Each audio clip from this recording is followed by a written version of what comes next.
I'm grateful for the confidence placed in me by the President, the Secretary of War, the Secretary of the Air Force, and the Chairman of the Joint Chiefs. To start, I'd like to recognize the most important people in my life, my family. My wife, Debbie, and I will celebrate 36 years of marriage later this month. Debbie is a passionate advocate for military members and their families. She has put her own career ambitions aside to serve our military families for decades.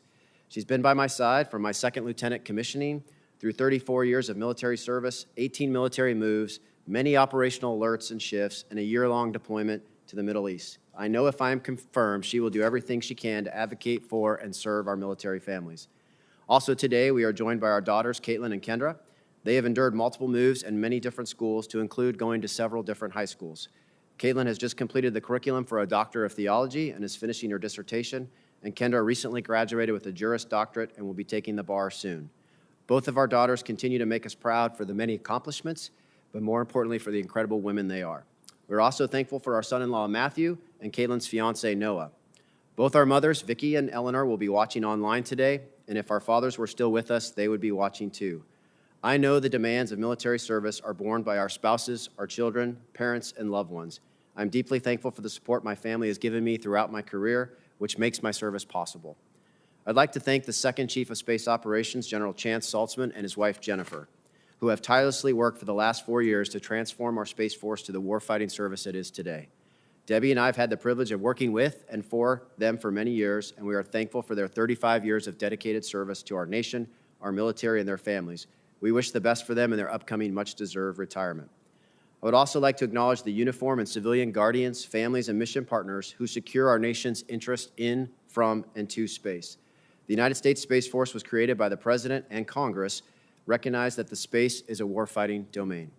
Our way of life, our economy, and our national security all depend on our ability to achieve space superiority. The Space Force must organize, train, and equip forces for several related but distinct purposes. We must defend our nation's space capabilities so the Joint Force can project power.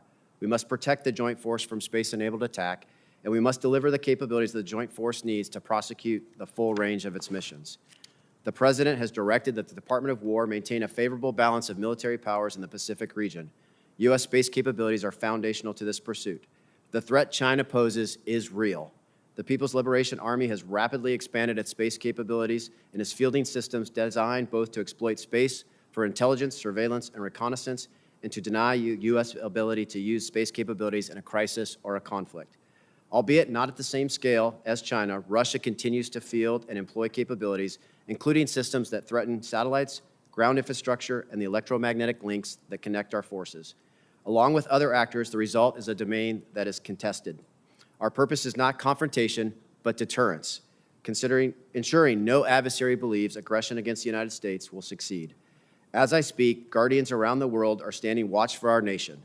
They provide missile attack warning, they enable precision strike, and they connect forces across the globe. They protect and defend the space domain. They develop, acquire, and field war-winning capabilities. They support national decision-making, and they operate in a domain where mission failure can have strategic consequences for the U.S. national security and our way of life. I believe my past assignments, to include service staff, joint, and command, have prepared me to be the CSO. If confirmed, it will be the honor of my professional life to lead the Guardians of the United States Space Force, and I promise to lead the Space Force into its next chapter, building on the legacy of our past leaders. I will work tirelessly to ensure our Guardians are ready, our capabilities are robust, our partnerships are strong, and our service is worthy of the trust placed in us by the American people. Thank you for your support of the Space Force and for your consideration of my nomination. I look forward to your questions.